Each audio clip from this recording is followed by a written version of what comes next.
Yeah, looks like they back for a fifth season, man. Who that? Sports Roundtable. Who? SRT Crew. Whoa. SRT. They got that realness flowing in their DNA. Damn you lame if you ain't tuned to SRT today.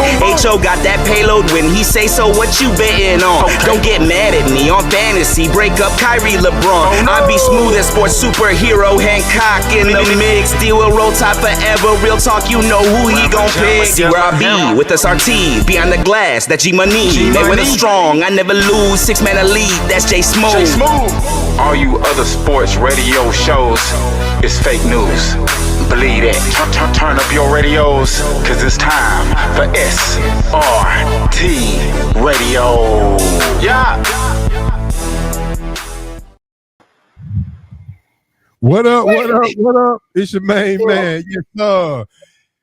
Happy Christmas Eve is in the building. Yes, sir. Welcome to Sports Roundtable. I'm your humble host, H.O. from Bankhead. And ladies and gentlemen, you are not deceiving yourself. Yes, sir. We got Coach down at the bottom. Coach, what's going on? Coach, we hope you got some good Wi-Fi. Don't look like you're in Mississippi today. So what's going on, Coach? And yes, sir, you see it with your own eyes. PA's very own Rev is in the building with us tonight. What up, Rev? What's going on, Hope? Thanks for the invitation to be on tonight. Ladies and gentlemen, stop what you're doing. Stop what you're doing. I didn't even tell Rev until, well, I think Rev knew you were gonna be on, but I didn't even tell Coach Rev was coming on. I just said, you know what? I'm gonna get Coach a good old Christmas gift. There you go. And we got so much to talk about. We got Baller Busters and Boy Stop. We got some hot news, and you know, the Hawks giving away a game again. And I got to bring up a topic that Hancock had brought up about the Hawks not drafting Stephen Castle, which they probably needed at the time. So Hancock, he's pounding his chest about the Hawks made a mistake by drafting Zachary Ricochet, Ricochet Rabbit, as Coach was calling. And Ricochet. And Stephen Castle, he said Stephen Castle would have allowed them to bring Dyson Daniels off the bench, which would have given them more defense off the bench as well. So I just wanted to kind of get you guys' thoughts on that before we even get into anything else. Go ahead, Rev. Go ahead, Rev. You're a basketball mind. Go ahead. Let me see what you got to say about that. I think someone said it best. Hindsight is 20/20, right? Yeah. I think Stephen Castle, no doubt, great player, came out of UConn, but all the basketball pundits were saying if it wasn't Ricochet, it was Sarr, who's at Washington. So unless the Hawks were going to trade down, drafting Castle at number 1 was not really on the radar. And everybody wasn't saying Castle was the number 1 pick going into the draft. Is he a talent? Yes, he showed it. He was Rookie of the Year. Last year, he landed in the best situation. I don't know if we could say you could just insert Castle into any system and he would still flourish. You know, San Antonio is a great system for players to get drafted into because they have an organization that knows what they're doing. Mm-hmm. So if you put Castle alongside Trae Young, are they going to be able to gel together? You know, Castle likes to have the ball in his hands as well. He's an assist man as well, along with the scorer. So I don't know if that would have been the best pick for the Hawks. If you take Trae Young off the team, then yes, no doubt about it. But with Trae on the team, I don't think you go into it with Castle and Trae Young because they already tried that experiment with DeJounte Murray and Trae Young. Mm-hmm. So why would you even try to do it again? That's my take on it. Okay. Now, I would agree with you on that because my immediate thought, and I said this to him, you can't copy and paste what he does in San Antonio to Atlanta because the coaching is not the same. Exactly. Now, Exactly. yeah. So I mean, let's hold your horses there. Hold your horses, Kemosabe, because the Hawks have not developed any players in the pros. They develop you from College Park to Atlanta, but that's where the buck stops. Yeah. So I mean, the only person that we can say is really developing well is Jalen Johnson. yeah, And, everybody saw he was a talent before he put on a Hawks jersey. The main thing was his mind going to be right? Because he was kind of like a hothead. right. But the talent was already there. But, we're going to give the Hawks any credit. We have seen Jalen Johnson evolve each season, and he's on the fringe of making the All-Star team. Watch this, Coach. What school did Jalen Johnson go to?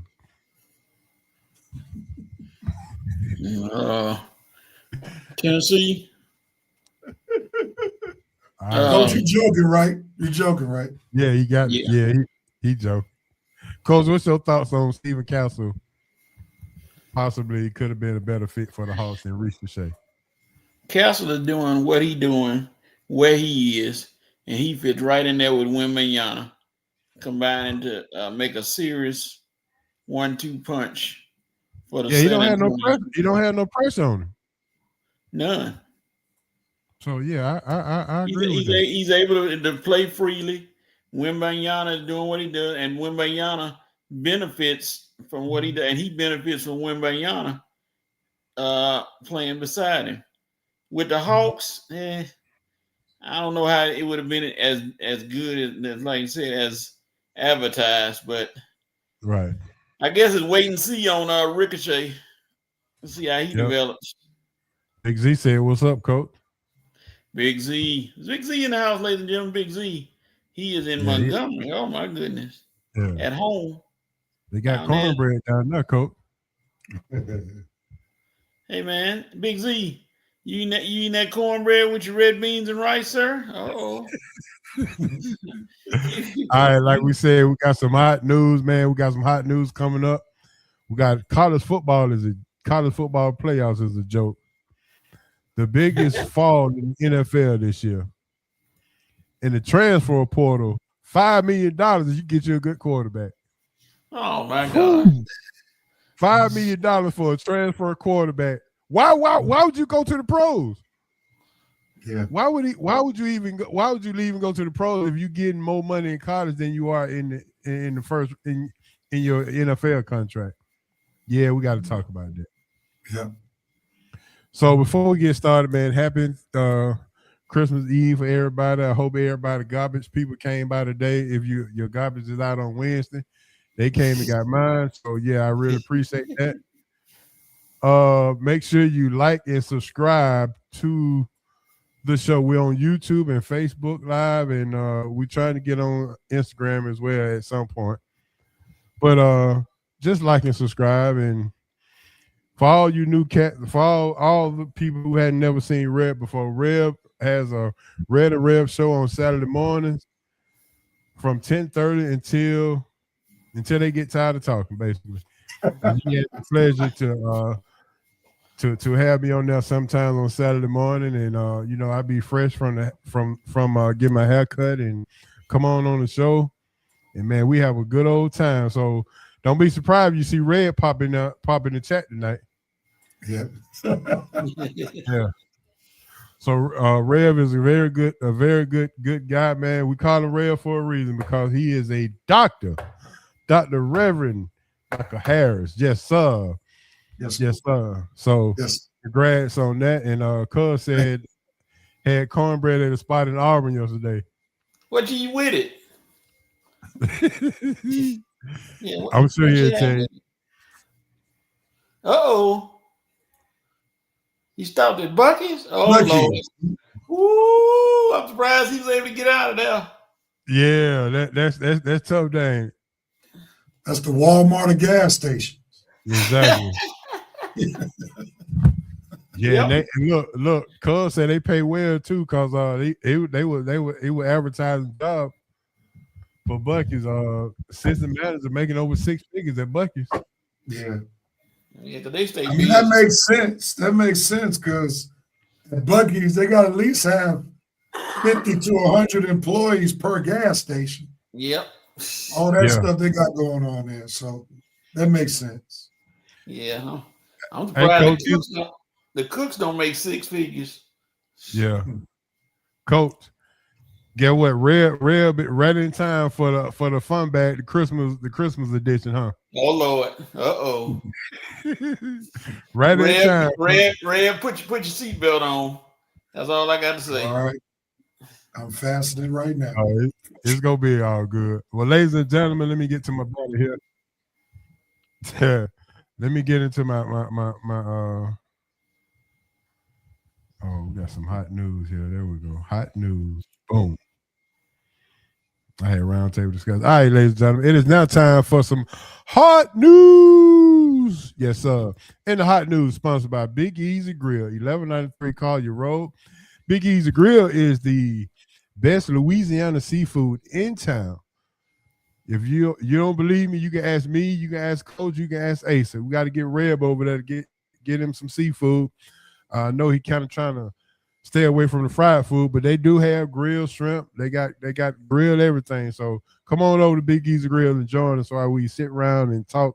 You can even eat some red beans and rice. They ain't got no cornbread, but they got some garlic bread. So no problem at all. We got some crab claws and beignets and all for Big Easy Grill. Make sure you mention Sports Roundtable or SRT for any meals, $25 or more. You get 10% off. How about that? Thanks. Hey, Real. Remember our old seafood spot around the corner? Yeah. With them shrimp po' boys and them catfish po' boys? Yes, sir. Yeah. Nicholas. This spot doubles that. Okay. Now you done exceeded my expectation for it now. Well, listen. When you can get a discount along with the food, yeah, you got to get there. I'm gonna have to check it out next time in the ATL. Matter of fact, I if I have to come and pick you up and take you, then I will. All right, I'm gonna hold you to it.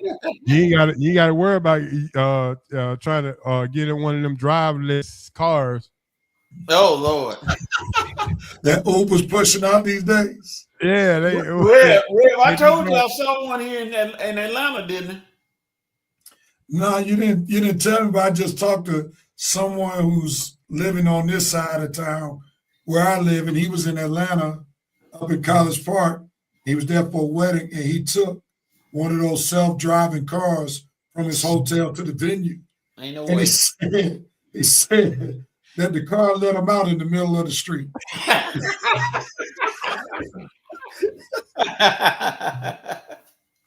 Now report has it that the Waymo car ran the stop sign for the bus and almost ran over some kids.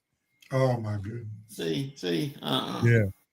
So yeah, they gonna have a Elon Musk. You gotta tighten up on that, but whoever running that seems like Elon Musk got his hands on in and everything. All right, fella, let's go ahead and get into it. All right. College football playoffs.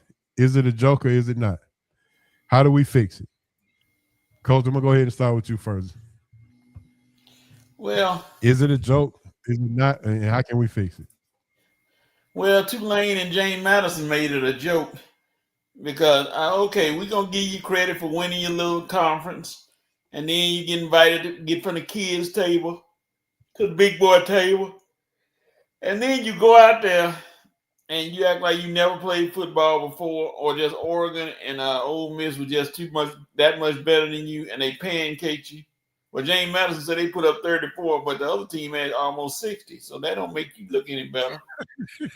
and we saw that Tulane and Ole Miss part 1 and part 2 wasn't much different. Another shellacking. So yeah, you got to actually get the top 12 teams or 16, which I think they're going to in the country and let them play.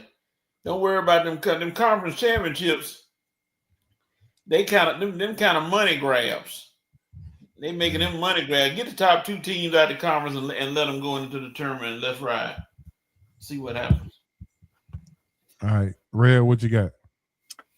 I don't believe the college football playoff is a joke. I think it just needs some tweaks. They're still trying to find the right combination in terms of what teams deserve to be in it. I think they wanted to try to create the same excitement as March Madness, but unfortunately, you don't have 68 teams, and therefore it doesn't really work in football when you only are taking 12 teams, not 64 teams.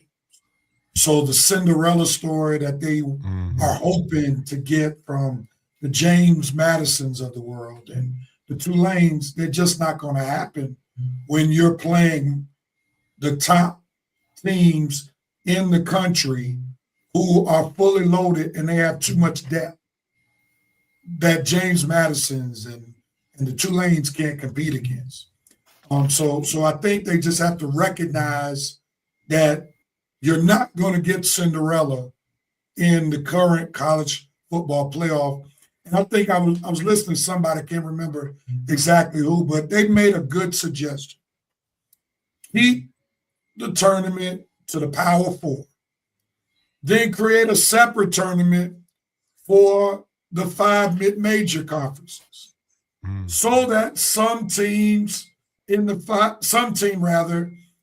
group of 5 mid-major conferences can come out a champion. Because what happens is when you get blown out like James Madison and Tulane did, it really dampens the season because it shows that you really don't belong with the big boys. You're as good as your last play, right? Exactly. So the group of 5 mid-majors, they need to just stay in their lane. The NCAA needs to create maybe a tournament for them that could probably catch this. I'm about to go into the bowls and make the bowls relevant, right? Because if you're not in the top 12, all these bowls are irrelevant now. They carry no weight like they did when we were growing up. So to resurrect these bowls that are meaningless now, unless you're part of the top 12, associate those with the group of 5. And you put them in bowl games with the Holiday Bowl, Independence Bowl.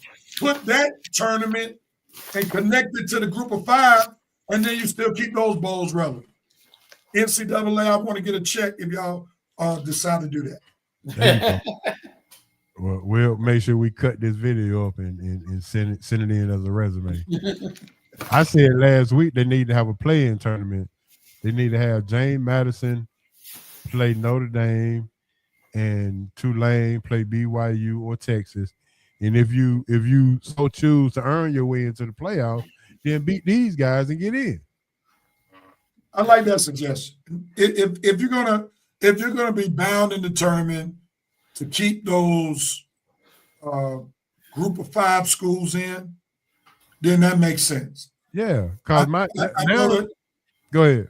Yeah, I know they're trying to include those schools in fear of a potential lawsuit from those conferences to say they're not getting a fair opportunity. But that suggestion that you made, I'm down with it because it says if you beat one of these teams that's knocking on the door of the top 12, then you deserve to be in. So that gives them a fair share. Now we ain't got to worry about watching Colombo on a Friday night instead of watching you get blown out by another team. Cause I was watching Colombo in the Incredible Hulk after about the first quarter. And you could tell they weren't expecting those games to be any type of games because they put the top game today at 12 o'clock. I mean, come on, man. And this goes back to something I said on the Red Red Sports Show. I think it might have been Saturday. Like the NFL is being too much of a bully. because they're trying to hog all the special days. Like, let the college football playoff have Saturday. Come on now.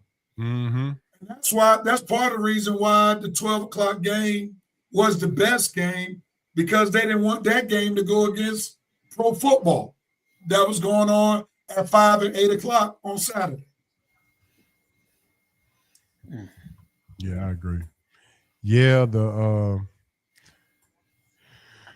and to your point, Coach, it's not James Madison or Tulane's fault. It's the committee's fault that they are actually put in that situation. So I think the committee needs to figure out what the formula is that they need to put in play. And I think, and just like Rev said, if y'all put in the play-in system, then I need at least 5% of that money. Because I mean, why do you think the NBA went to the play-in style? Because they knew that in order to keep interest into something, you know, it's going to be 4 teams that's going to be left out. So why not just have a play-in system and play your way into the tournament and play your way into the playoffs? Then you won't have to have this. Because if you would have played your way in, if you beat Notre Dame, you can best believe I'm watching you, because now you're hot. If you beat Texas or Vanderbilt or BYU, I'm watching, because now you have proven yourself. So yeah, so that's a play-in system I think works best out of all of them. Cuz said he agreed.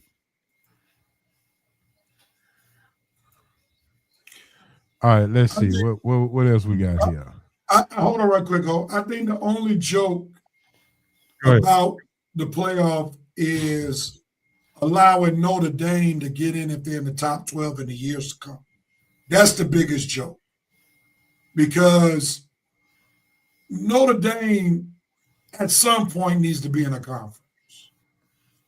Like, this is ridiculous. I understand Notre Dame has the cachet, and a lot of their cachet is before ESPN and Fox started playing national football games across the nation, when they were the only college football team that was playing nationally on NBC. That day is over. Georgia is shown nationally every week. Alabama is shown nationally every week. Ohio State, the list goes on and on and on. So the lore that Notre Dame once had is no more.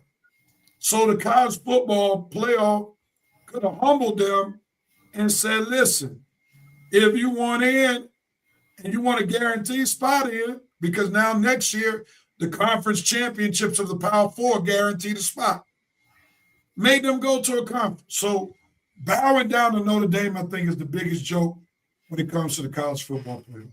All right, to add to your point, Rev, I agree with you. And you know what's proof in the pudding is that they allowed Notre Dame to join the ACC for 1 year and let them back out. Yep. Now, if you're going to let them in, then they should have signed a contract to at least stay 3 years. Yep. But they let them in for 1 year just so they could get into the playoffs. Yep. During the COVID era. Yep. Then they let them right back out of the contract. Yep. And Notre Dame had the nerve to get upset with the ACC pushing Miami for the final spot. They're in their conference.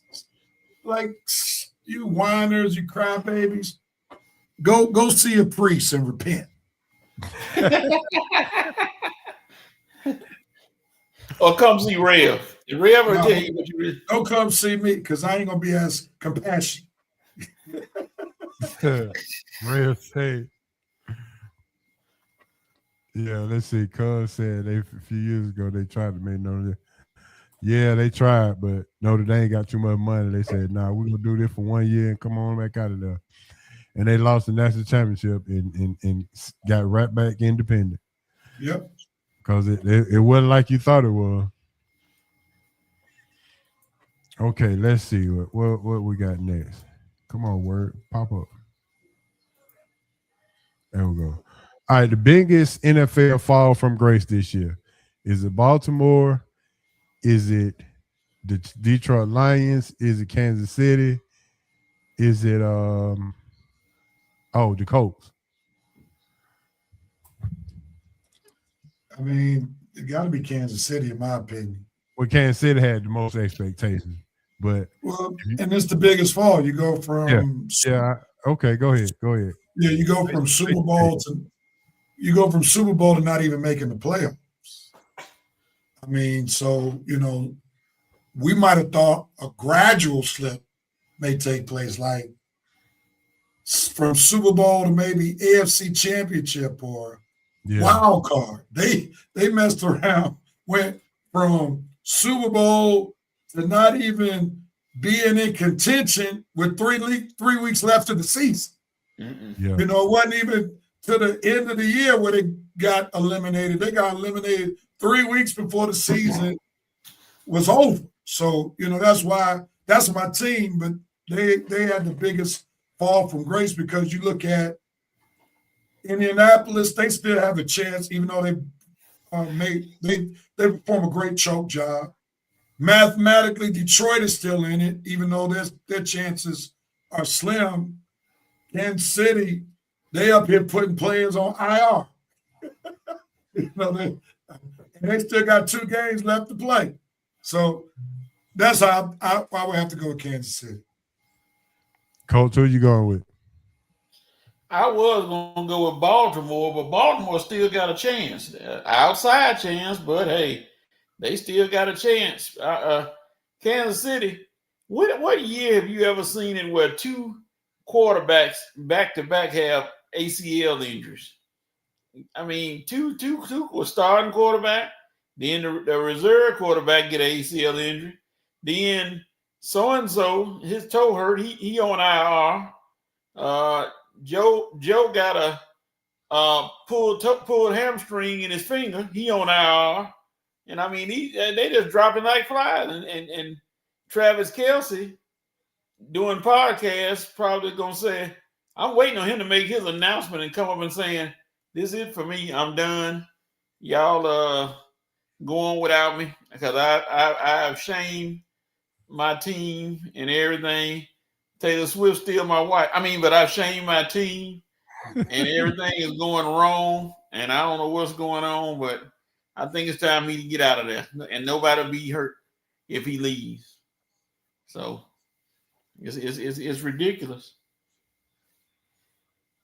But to Coach's point, they were saying that the quarterback situation is so bad in Kansas City, they were even contemplating putting Travis Kelce at quarterback, since he had history playing quarterback back in the day. I wish they had done so. He would have got me some fantasy points. Yeah. Because he sure didn't give me any as a tight end last week. Oh, yeah, Lord. 1.8 or something like that. He was 0.6 for me. Yeah, dog. Because we don't play point per reception. So he was 0.6. That means he got 6 yards the entire game. He got more points than anybody on my team. I don't know what. Yeah, no comment. I'm gonna leave this fantasy alone this year. Yeah, man, that fantasy. Look, I'm winning in one league. I'm 10-3, going into the second round of the playoff. I get an email said that. I get a text message said there would not be any payout this year because only one person put it into the pot. I didn't even do my lineup after that. It got to be about the money, huh? Hey man, listen. That's the only league that I actually put money into. The rest of the leagues I just play for fun.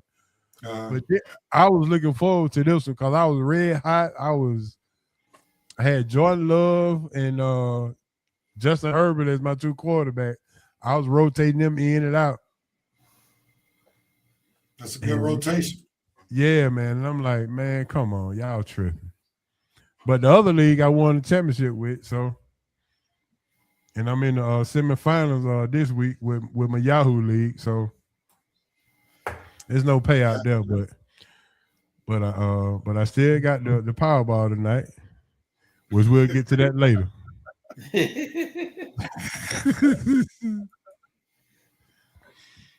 Yeah, All right, well, transfer portal going crazy. $5 million is what they are commanding now.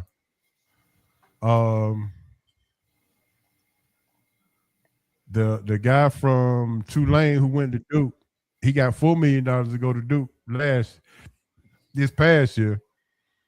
And he's coming back to Duke. I guess he's gonna get another $4 million. But Rev, your thoughts on the $5 million transfer portal quarterback is the rate that's going. Your thoughts on how this NIL thing is going, and your thoughts about that. Well, let's change the name from the transfer portal to NCAA free agents. That's really what it is. Mm-hmm. I mean, now that you put a dollar amount for the transfer portal, it's nothing but free agents. And now these players, if you're going to give them the opportunity to basically opt out every year, they're going to go to the highest bidder. And the NCAA has created a monster. All they had to do back in the day was pay players, and they wouldn't have this foolishness. But now these coaches spend all this time whining and dining these guys, give them money, only for them to ultimately play for a year or two and then say, I want to go back into the portal and see what I'm worth now. And that's nothing but free agents. And the NCAA, they're going to have a hard time regulating this, but something has to be done. And it may take like an act of Congress to really regulate this thing, because as a fan, it's terrible. Mm-hmm. And as a former coach, it's horrible, because part of collegiate and high school sports is building a community, building a culture. And you can't build culture if you got free agency every year. I think it's fair for players to be able to transfer if their coach leaves to go to another school. I think it's fair game. But to allow these kids to transfer not once, not twice, but 3 times is absolutely ridiculous. And at some point, they need to put in a 1 transfer rule. If you transfer again, you lose a year of eligibility. And the crime of it all is having doggone near grown men playing college sports get mad they didn't win the Heisman, Mr. Vanderbilt quarterback. You should be competing for the doggone NFL MVP at age 25, 26, but you crying about some Heisman trophy that you didn't win, and you're a grown man. So this is the foolishness that we're dealing with this NIL and transfer portal, in quotes, that I call NCAA free agency. And, $5 million for somebody who transfer from another school, what you're doing is, if you sign them, you're signing somebody who's not loyal. That's what you're doing. Yeah. True that. All right, Cole, what you got? He said the right thing, because this is why Nick Saban shut it down and said, I can't do it anymore, because they told Nick Saban went to interview somebody, and the first thing this guy asked, you a second string on a team, high school team, and you talking about you won't play for less than $100,000, whatever. And Nick Saban just got up politely, looked at him and said, no problem, we'll see what we can do. And that guy never heard from Nick again, because Nick said, what I'm going to pay you second string $100,000 for, and you may not even be worth it. That's just giving away money. Nick said, that's enough for me. He said, I can't do this anymore. And it's just a financial, it's good they getting paid, but in some areas, like Rail said, it's doggone ridiculous. $5 million to go to another school to play quarterback. If you give you, if I'm the coach or I'm the AD and I give you $5 million, I need a national championship to be put in the trophy case. If I'm paying that much, I need a championship to be put in the trophy case and say, hey, this was worth paying. Texas Tech still trying. Look like their NIL Neil is working, because they got the best defense money can buy, one of the best, and they still in it. So I guess don't mind, but all $5 million to quarterback, and you ain't putting up 3,000 yards, 30 touchdowns, and I'm still playing in January. Come on, man. Come on. Can I add this real quick, Hope? Yeah. I'm looking at 247 Sports 2026 top transfer portal candidates. Tell me what Brendan Sorsby's won, who's transferring from Cincinnati. Tell me what DJ Lagway won, transferring from Florida. Tell me what Dylan Raiola has won, coming from Nebraska. Tell me what Byron Brown from University of South Florida has won. These are the top quarterbacks in the transfer portal right now. And you're going to pay these guys $5 million? Are you kidding me? Thank you. You left off Rocco Beck from Iowa State. Oh, yeah, he was ranked number 11. Oh, but okay. guess what? Real right there. I almost fought the schools for paying that much money. Exactly. Because if the schools don't pay it, there's no market for them to be commanding this money. Nope. Yeah. And I wouldn't touch Dylan Raiola. He spurned Georgia to go to Nebraska. Got his uncle a job. They fired his uncle, and then he wants to transfer somewhere else. But these quarterbacks haven't been making any major noise. Like, tell me any of these quarterbacks more accomplished than Gunnar Stockton at Georgia. Yeah.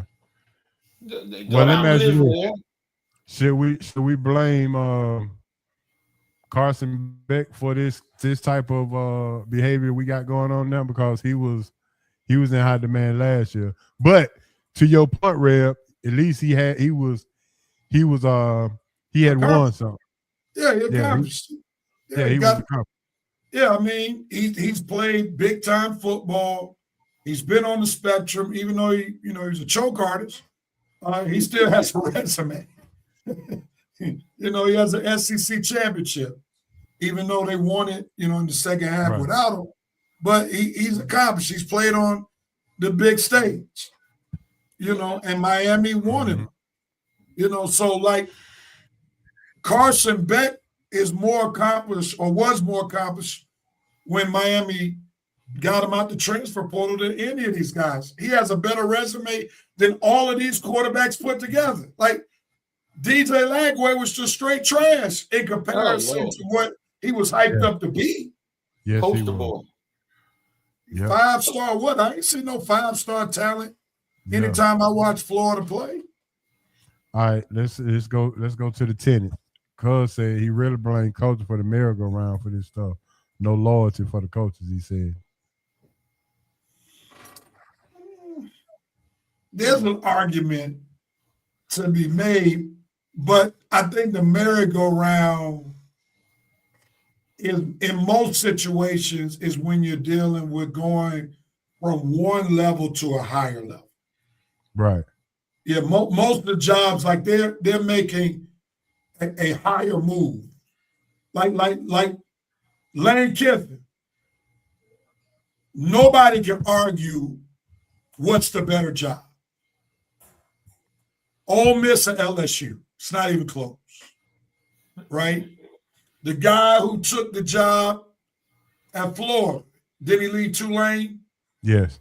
Like that, you can't blame him for that. The guy who left James Madison to take another job in a Power 4 conference, you can't blame him for that. Like that's why I say the transfer portal should be open to teams that lost their coach. Mm-hmm. Or give kids one time to transfer. That's it. Now, I would say this, just to be clear, the NIL that we're talking about is the NIL collectives. That means the university is putting together a organization to help blend this thing together. Yeah, the pay player. Yeah, I would say you need to put a salary cap on some of that. Yeah, I agree. If they have a salary cap on that, then Texas Tech or Texas A&M probably wouldn't have the season that they had because they had plenty of money to go around with all that oil money in Texas. Yeah, that's on a whole nother playing field. Like if you don't put a cap on it, the Texas schools will definitely have the advantage. Oh, Neil. Exactly. You see what I'm saying? So they got to put a cap on that for sure. And I guess Red calling me a thief because y'all two on my show tonight. You called it, he was going to chime in. Yeah, listen. I can send you the link. All you gotta do is just send me your email address. So hold. They are reporting that there is a soft cap now on direct NIL money from schools. It's around $20.5 million annually. But you know what? Guess what gonna happen though? They gonna find a loophole around it. Oh, it's gonna be money under the table. Yeah, they gonna go back now. Now we're going back to the old days. The return of the white envelope. The brown envelope on floor. Yeah, duffel bag, boy. Yeah. Yeah. And when you said duffel bag, I'm thinking about that movie Blue Chips. Yeah. With Shaq and Penny Hardaway. Yes, sir. That was it right there. Yeah. Mm-hmm. Red said he agreed with you. Yep. But the transfer portal is out of control and the NIL money is out of control. I'm just like, not only should they put a cap on just the whole thing, but they should put a cap on just like the NFL, you know, they position by position, they have what they call it, the market value. A market value for this player or this position is this, and market value for this position is that. So the market value for the quarterback last year was $4 million, and that was Carson Beck crew. And now this year is all the way up to $5 million, reportedly. And see, that's where it starts getting bad. Because just like the NFL, that market value is terrible. Like anybody who thought Tua should make more money than Patrick Mahomes should take a drug test.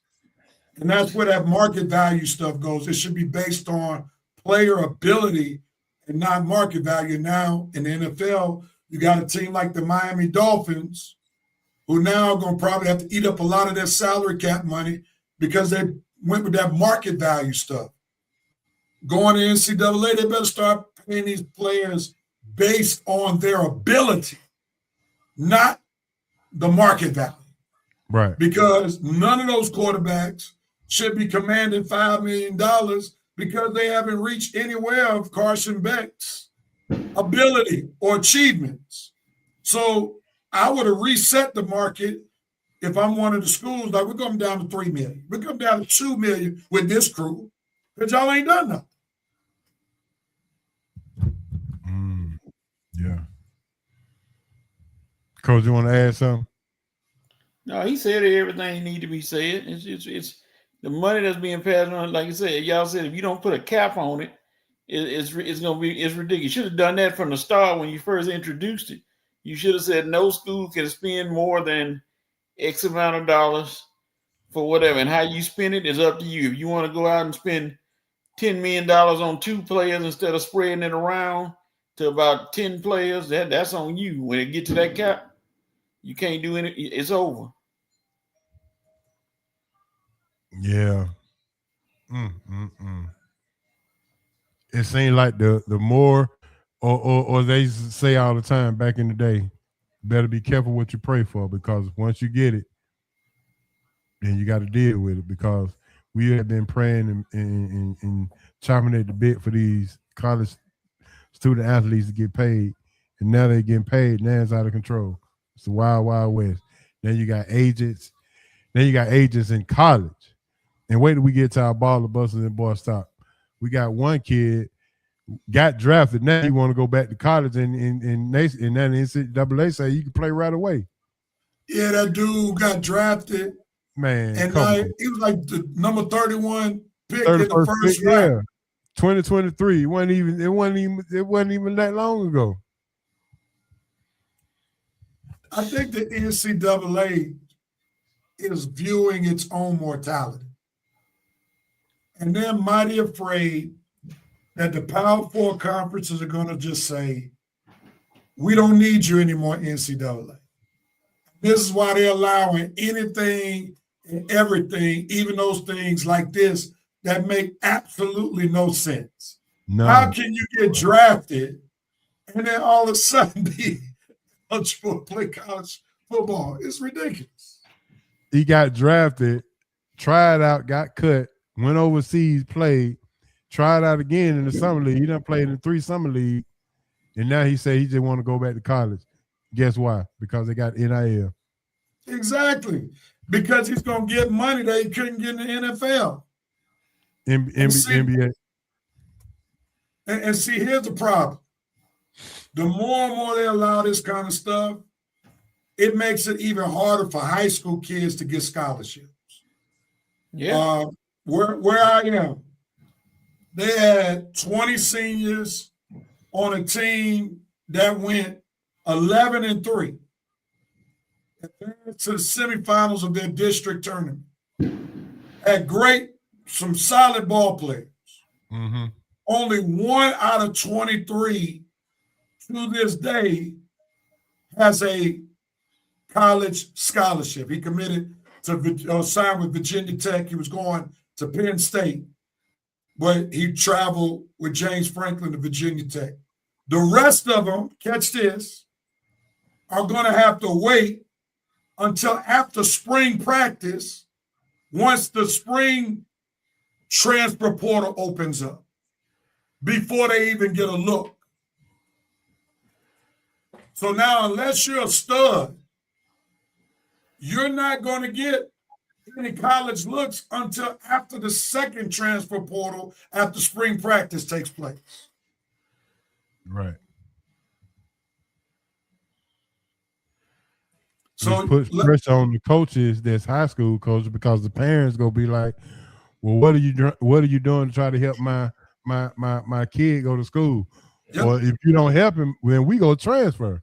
We're going to transfer. Yep. And that's where these academies like IMG are going to start getting all the top line players, especially from those schools where they got some type of prospect, because these parents going to want the assurance that their kid is going to get looks. You know, and it's just unfortunate, man. We're watching college and high school sports unravel right before our eyes. Then Caleb Wilson leave from Alabama to come to Georgia. Caleb Wilson. I don't know who that is. He played for Coach's team. Oh, you talking about North Carolina? Yeah. I don't know where he came from, Coach. Where did he come from? He went to go ahead. He went to SEC school, didn't he? I'm saying, what high school did he went to? I think he's from Alabama, but I think he transferred to come to school in Georgia. Holy Innocents or something like that. Oh. He did play for that's right, he did play for Holy Innocents. Sure did. Another one of them prep school, but I think he came from Alabama. Okay. I heard D. Weir talking about the last 2-3 number 1 players in classes left Alabama to come to Georgia.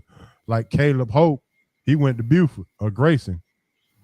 He came from Alabama. He went to Grayson. And Caleb Wilson, he went to Holy Innocents. Yeah. He led him to a state championship, private school. Yeah, that's what Red was saying. Private schools and all those other charter schools and schools like that can start getting them if the NCAA is putting or the NIL is putting pressure on the high school students, like Red was saying. Now they got to keep waiting, and they won't get the first offer. They have to get the second or third offer after the transfer portal has exhausted itself. Yep. And guess what? Caleb Wilson, I don't want to question it, but they say he left high school while maintaining at the whole end. He had a 3.8 GPA, And I'm like, okay, what classes did you take to get that stellar 3.8 GPA? You know, Does it say where he's from, where he was born, where Atlanta. Say, He was born in oh, Atlanta. he's born in Atlanta. Okay, well maybe not. Mm-hmm. What school did you go to? North side. So the sad thing is, coach at Grady, I played and coached at Mays. You went to Northside. Mm-hmm. The reality is, these schools, like the ones we either went to or coach, probably will never have another 5-star talent in its sports history again. Yeah. Because once it's known that they have talent, they're going to be yanked away by the highest bidder. Wheeler coming, Grayson coming, Norcross. Yeah, Buford football. Go. Hey, I got a perfect example, Rev, since you said that. Anthony Edwards. Anthony Edwards was playing at Thera. Yeah. Next thing you know, at least they won the championship without him. The year that he left, they won the championship the next year. Yeah, but I remember listening to him talking to his sister and everything. I know he lost his family, mom, I think, or dad, or both. Mom and grandma. Next thing you know, they that private school snatched him up, and he was gone. Yep. And now you got in basketball OTE, overtime elite. Oh yeah. Mm-hmm. Taking every basketball player that's top notch, offering them anywhere from $250, offering them and their family $250,000 to $500,000 to play in OTE. It's crazy. And guess what they lead with? Follow your love. We can pay you for your passion. We can pay you for your passion. You love basketball, you can play basketball 24 hours a day. You ain't got to worry about school no more, this and that. As if your parents are educated, then they if they sell you to that dream, then they selling you out. Yeah, I agree. I agree. That's absolutely horrible. All right, well, let's go ahead and move on. We don't want to dampen the Christmas spirits by any of our parents that have high school kids. But if you have any problems, any questions, Red will pray for you. He used to be a coach, and Coach will help you as well. And they can kind of walk you through the do's and the don'ts of these street agents and what not to do and what to do. So, and we got D Will too. D Will, we can call D Will, and he can help you as well. So if you got any star athletes, star players, please be careful because it's rough out there. Yeah, a lot of predators. It is. Yeah, it is a lot of predators for sure. All right, now it's time to really talk about some baller buses and boy stops. Yes, sir. All right, Coach, we finna jump into this baller buses and boy stop. I'm gonna go ahead and start it off. My baller for this week goes out to no other than Cooper Flagg. I knew it. I knew it. Cooper Flagg, the youngest, he just turned 19 2 days ago, but 42 points against Utah. People were down on him for a minute, but like I used to tell people, he doesn't have an offensive skill set. He just plays harder than everybody else. That was his real go-to. He plays really, really hard, and that is actually his lane. So, but to score 42 points, and he's really not skilled. He's growing in the offensive game, but he's not. That's not his forte. But to get 42 points in the pros as the youngest guy to ever do it, then Cooper Flagg, you get my ball award. All right, Coach, what you got? How do I follow that, Lord Jesus? I tell you what. Just get in the car with me. No, I ain't getting in the car with you. I mean, he played Dez in the car with you. What's up, Dez? Dez in the car with you, and he had a great game. I ain't gonna lie. He is showing everybody what he can do. But I'm gonna go with as a team. I'm gonna go with the San Antonio Spurs because for some reason they are the Oklahoma City Thunder kryptonite. They seem to have found a way that unlocked the way to beat Oklahoma City pretty much every night. They ruling them this year and they beat them again the other night. And I'm like, what is San Antonio doing that nobody else is? I said, I guess they playing team ball. Because that's where you beat Oklahoma City. You play team ball and you hang with them, and there's a little rivalry developing between Chet Holmgren. I don't seem like it's one of me. Chet Holmgren and Wembanyama. They got a little rivalry going on. So I'm gonna go with San Antonio Spurs and my ballers. They got a chance to prove it again tomorrow when they play Oklahoma City tomorrow. We'll see what happens on live TV in front of everybody. All right, Red, what you got for your baller? In losing fantasy fashion, my baller goes to Brock Purdy. He was my starting quarterback in fantasy, put up 53 points for me and my team's losing effort in the semifinals of my fantasy league. But the dude threw for 295 yards, 5 TDs, and only 1 interception. He was straight balling on Monday Night Football. So I would definitely have to give my ballers award to Brock Purdy. And if you don't mind me say honorable mention, we got to give it up to Phillip Rivers, though. Come on, man. Yes, sir. 44, come out of the Bengay tub to do what he did. That I have to give him honorable mention. Yeah, his whole. Let's be real. Phillip Rivers came out of retirement to exercise that healthcare benefit. for all 10 children and his wife. Yeah. Listen, that benefit was about to run out. He had a couple of more weeks. Yeah. He had to get that press box was wide open. Boy, man, that press box was none but his immediate family, not extended. Yeah. That man is a grandfather. And before, yeah.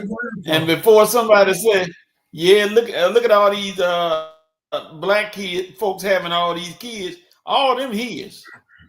He ain't got them spread out all over the place. No, they all him and his wives. Wives, I mean, only his wife. All 10 of them by his one wife. Yep, they ain't spread out all over the countryside.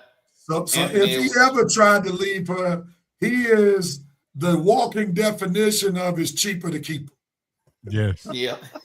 That's the way he's proven that by going back playing in the NFL. Oh man, but that's a great take, Ho. That's a great take. Those health benefits were about to end. If you try to get that Obamacare, the subsidy's about to run out for that. He's like, man, let me get back here. Yeah. So let me get that good old health care. The only problem with that is that his Hall of Fame thing resets. His Hall of Fame. He don't need. He ain't worried about that. Yeah, I know. That's a guarantee. Like think about it. The health care is more important than the Hall of Fame because the health care taking care of all 11 folks. Yeah. The Hall of Fame just helping him. And by the time he gets selected to the Hall of Fame, he should be off the hook for most of the health care with his family. He got a start 5 in the bench for sure. Yeah. All right, let's go ahead and get to this bust award. Oh, hold on. I got something in the comments. Cuz said his ball is Bijan 2,000 yards from scrimmage. Shout out to Bijan. Oh, Bijan Mustard. The one that Red wants to trade. Dad said Brock Purdy helped him because his opponent had NDD. Yeah. Yes, go ahead, Dad. I like that for sure. All right. Buster Award. My Buster Award goes to the young man that I spoke about earlier. He just signed with Baylor University. He got drafted 31st in the NBA draft in 2023. Now he's enrolled in Baylor, and NCAA says that he can play immediately. What a travesty. What a travesty. What a travesty. You can't go to the pros until you get to a certain limit. But no matter how old you are, when you get there, you can always come back to school if you hadn't used your eligibility. Yeah. Man. is absolutely bonkers. Get your graduate degree while you're there. Get your master's while you're there. Along with that, we had another kid in the G League, Mr. Walker. I think it's Kyrie Walker. He done played in the G League 5 years. He's 26 years old, saying he want to go sign with Louisville now. Man, because the NIL money is higher in college than it is in the G League or in the OTA. It's crazy. Ain't that crazy? And they letting him. Man, the NCAA, listen, man, they need a commissioner. They need a governing body to rectify this. They need somebody like a Nick Saban, Mike Krzyzewski to get on the governing board to put the hammer down and make sure that there's a way to streamline all of this stuff together. That is crazy. Yeah. So, but that's my buster for the week is the NCAA allowing kids to just go pro and come back to college and play with these little bitty kids and all this other kind of stuff. Yeah. That's just like me going to middle school saying, or like me becoming an adult saying, well, I don't like the way these beers coming. I want to be a kid again. Yeah. All right, Coach, what you got? This one easy for me. Draymond Green. You have worn yourself out, dog. It's enough is enough.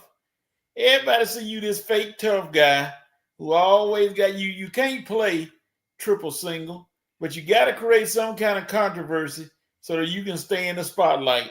Steph Curry got all the glory and the shine, and you said that ain't enough for me. I need to be up there with him. So let me go do something stupid. And now you done got a 7-game suspension plus fine. I'm like, Draymond, retire so you can go be a fool somewhere else or something and get off the award. That Warriors were actually having a decent season. Well, not the best, but I know they tired. They should be tired of it. Then you do it with the coach. You just walk off and leave in front of the coach. Come on, man. It's time you cut the act out and go on about your business. Yeah. You're a joke. You're a tired joke now. All right. So you side with Kenyon Martin now, huh, Coach? Yes, sir. I can tell. All right, Red, what you got?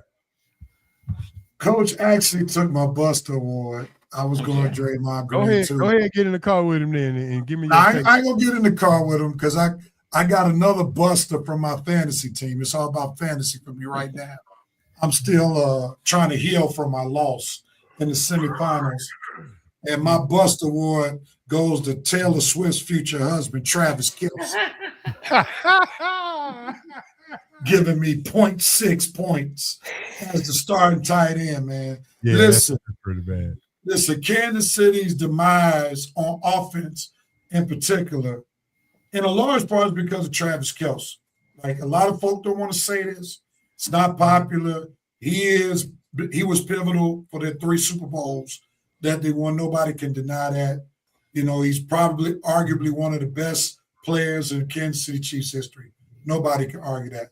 But right now, where they stand, this offense was built around a dynamic tight end. He's no longer dynamic.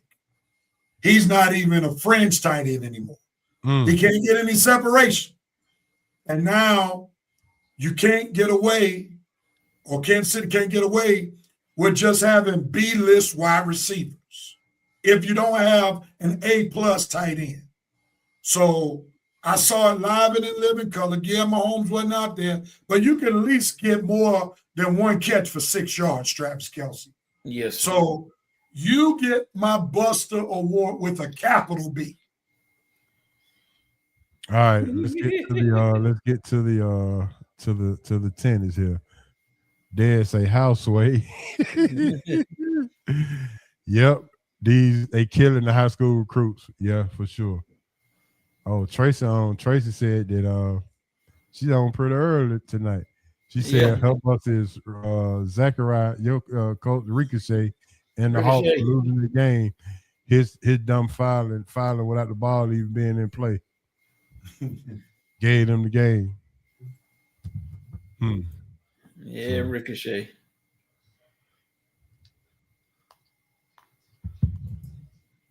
Dad said I was down 21 going into Monday's game. I had Jonathan Taylor. Okay. Go ahead, Des. Do your thing. All right, here we go. Boy Stop Award. Here we go with the Boy Stop. The Boy Stop is something that you got to just say, Boy Stop. My Boy Stop goes to the Atlanta Falcons for hiring a firm to tell you something that they already know. But you know what? This is the kicker, though. This is the kicker. They hired a firm to pay the firm to tell the firm how they want the narrative to go. Right. That's what I believe is going to happen, because there is no firm. This is what billionaires do. They cover up their tracks. They cover up their accountability by hiring somebody that can say it for them. So the distraction is we will hire a firm to tell you something that you already know. You got some yes men around you that's continuing to say yes, and has yielded an 8-year layoff from the playoffs. Yeah. So get all the yes men from around you, and let's get some football people in here to relegate this thing, and let's reset it, and let's go at this thing again. Or if that doesn't work, partner with Bernie Marcus again, like you did at Home Depot, and let him make some decisions. But anyway, that's my Boy Stop. Let me get out my soapbox. All right, Coach, what you got? Oh Lord, this one just is remember what I said last week, Ho? What comes around goes around like a hula hoop. Yeah. And Jerry Jones coming again, trying to justify why his team is not in the playoffs and what can be done and what is going to be done, and they'll be back again next year. This team has the ability to make the playoffs. They didn't this year. This team has the ability. You are the only team, Jerry Jones. You have the only team to have a 4,000-yard passer, 2 1,000-yard receivers, 2 of them, and a running back that ran for over 1,000 yards, and y'all did nothing with it. Nothing. So, Jerry, please let the microphone rest for Christmas. And I know you're going to be talking tomorrow because they're on TV with one of the worst Christmas football schedules in modern times. But anyway, I'm probably watching basketball, so I ain't watching those football games. Maybe glance at them. But anyway, Jerry Jones again.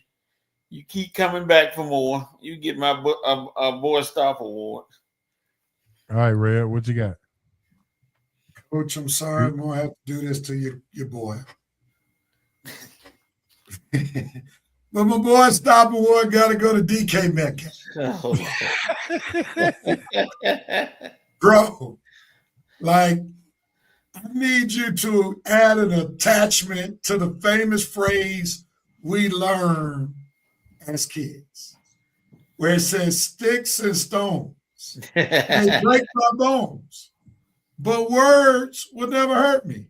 I need you to add this: sticks and stones may break my bones, but words will never hurt me nor my bank account.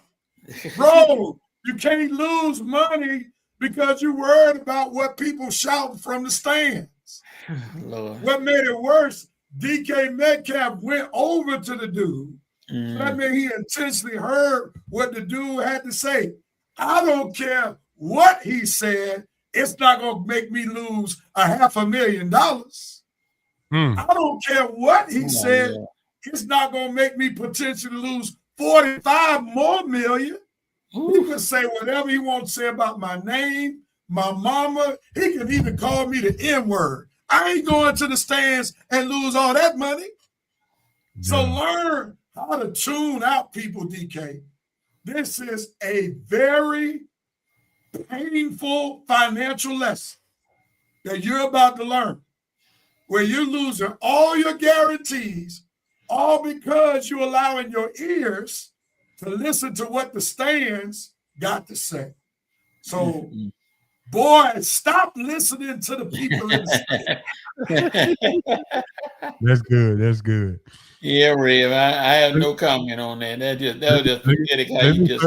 Let me circle back around to give an honorable mention to to a baller award that I like. I don't condone it, but I do like it because I played the position and I understand exactly where we're coming from. And that's Aaron Rodgers. He did a Matt Ryan to Juno Smith. As Juno was going in motion, he asked him, "Where are the F you going? Get back on the other side." Yes, and you can hear Tony Romo snickle on TV as he said it. Yeah. Because I'm like, did he just? Yep, he did. Yeah. Go ahead now. Control your team, Aaron Rodgers. Yes, sir. Let them know who your dad is. Tony Romo catches everything. He does. Yeah. He is by far the best analyst that's calling. I mean, he calls plays before they're happening. He gives you everything that you need. And if you don't know much about football, Tony Romo is like a John Madden light. Yes. Rhea and Ho. I got a Buster, honorary honor mention Buster. Well, hold on. Dad said he this had Rich McKay written all over it. The Yeah, for sure. So this Rich McKay's idea. But go ahead, Coach. I'm gonna go honorable mention Buster to Warren Sapp, who sent an email or a text message, whatever, to his university talking about where are my tickets for the Cotton Bowl, and they told him upper corner $200 before fees and upper end zone $150 before fees. Lord, and he responded to my, well, I reply, better seats. No, you can't. Dude, if you were that big time, you could have gotten somebody to get you some seats. If they wanted you there that bad, they could have got you down on the field. But obviously, Warren Sapp, see, first of all, you working with the enemy, Dion, who went to Florida State. So that's one strike against you right there. They're already mad at you because you're not with Miami. And second of all you had to do is bring a little bag or something to, and I'm going to stop saying this, Michael Irvin, you got tickets. You got tickets. Call Michael Irvin. Michael Irvin it will be on the sidelines Friday or next Saturday when they play. You can best believe Michael Irvin going to be on there and tell him, hey, I'm here down here helping Michael Irvin before he passes out from all the heat and going crazy down on the sideline. That's all you got to do, Warren Sapp. But for them to tell you your tickets in the bleachers, wow. Mm-hmm. Dad said he missed the Aaron Rodgers tape.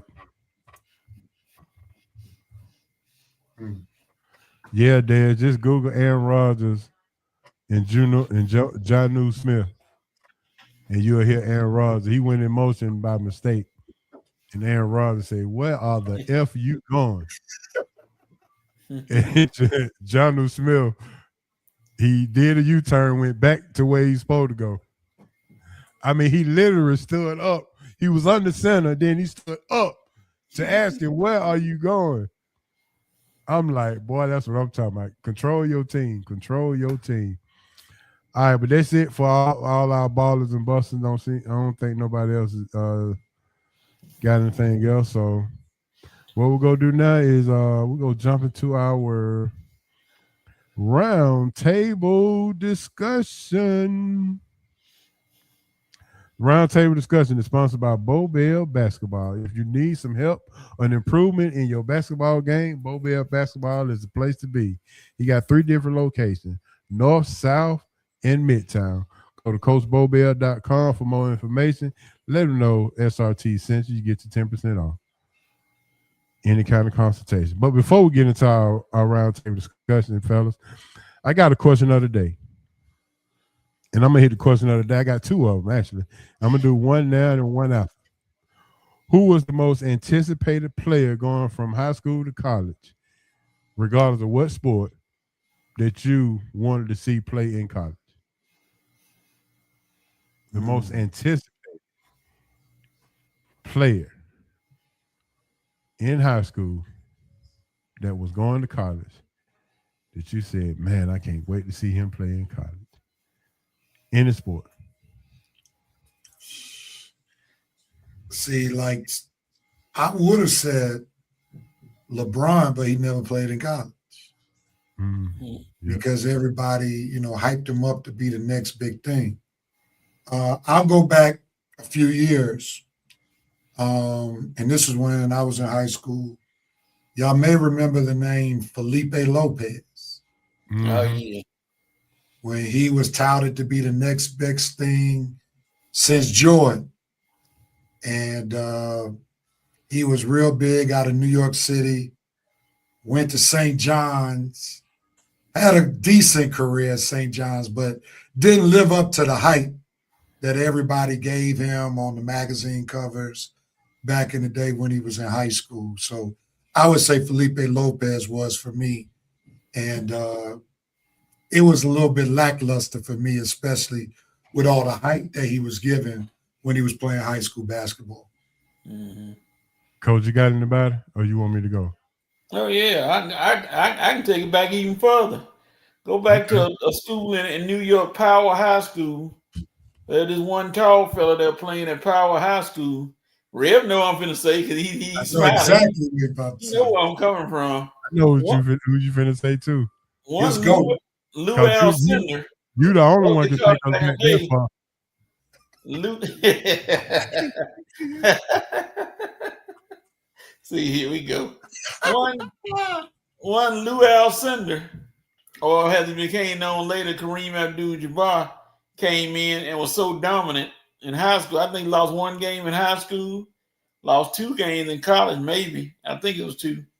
And then went on to a pro career. But yeah, he was so dominant, they didn't let him play his freshman year. But he was so good, his freshman team that he played for UCLA beat the starting team. So hey, that he was the man back then and still is the man. Now, Coach, can I get Coach right quick? Here it comes. I knew Red was coming with something. Here we go. How old are you, Coach? 60. So while you were a baby, you were anticipating.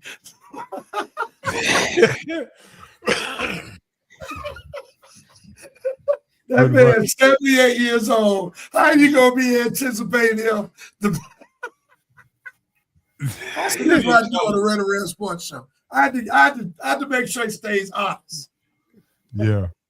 You were not anticipating no Lou Alcindor playing in high school as a baby, man. Stop it.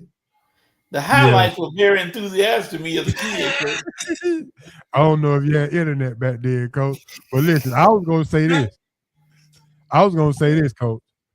None of our listeners probably know who Lou Alcindor is. And they probably can't even YouTube. They probably have to go to an almanac just to see his name. Almanac. Encyclopedia. Okay, but also, you remember, and that's what. Thank you, Dad. That's what I was going to say. Also, Stephon Marbury, who came out of high school, was a real touted, and he was in my high school class, 95. And now he's just he didn't have the greatest pro career. Could have been better. He did well though in college, Coach. Yeah, he was balling in college. As a freshman, he did well. They called him Starberry. Yes, sir. Yeah, he did well overseas too in China. Oh, he's like the GOAT over there in China. He as Romans 8:28 says, it's not it don't happen to you, it happened for you. All things work together for good. Yeah, so that's what happened with Starberry. But mine anticipated is Griffin High School own Darren Hancock. Yeah, a lot of folk. I Darren remember Hancock. that. Yeah. Yep. We was anticipating, we were trying to figure out, well, what school he gonna go to? What school? Found out, man, the man couldn't read, couldn't do. He had to go to a junior college. I'm like, man, come on, you done disappointed us. He wouldn't have been a victim. He wouldn't have been a victim if he'd come out now. Because now you don't never hear about nobody Prop 48, ineligible, didn't make the SAT score. You don't hear none of that crap now. Yeah. While are we talking? What was the young cat out of South Atlanta? What's his name? Walter Banks? Vincent Banks. Vincent Banks. That's who it was. Yes, sir. Oh, yeah, boy. Yes, sir. that I coached against him. He was one Yeah, of the I best. remember that to do it. game. I remember the game y'all played Hey, Christmas. at Maynard Jackson. Yeah, formerly Southside. You couldn't Mhm. find a seat in that place. That place We were was shooting jammed. fadeaway threes into the stands, killing us. But we learned you got to get a butt whooping before you win championships. So he helped our sophomores and juniors win 2 state championships back to back, beating up on them their freshman and sophomore year. But didn't he go to let's see, Cincinnati or somewhere? He never made it there. He went to a prep school. And then never heard from him again. Yeah, he would have been able to go straight to Cincinnati if he played now. Yeah. Oh yeah. He's been. Oh man. He might have made it to the league. You say he went to a prep school? Yep. Mhm. Yeah. He was lethal. Yeah, from I the thought he three-point signed with Georgia. Though. Who, Vincent? He didn't sign with Georgia. Yeah. No, he signed with Cincinnati. Yeah, he Sounds- was lethal. okay. He's going to play for Bobby Huggins. Oh, okay. I get When it. Huggins was at Cincinnati. Yeah. All right. Well, that's took you down memory lane, didn't we, Rail? Yeah, you messed me up with that Hancock because everybody was just talking about Hancock. Yeah, man. He was around my era. I came out in 90. Well, we came out the same year, actually. Darren But he Hancock. said- yeah, Darren Hancock, Griffin High. Yep. They came up here and played Washington High School. Lord have mercy. It was police escorts and everything. Because he had super duper hops, Yes. like But, Vince it was- Carter type hops. Yeah, but it was a guy down. It was a guy down south named Greg Minor, who was just as good but can shoot and can read, and he ended up going to Louisville. I remember mine. You I remember Greg remember- Minor?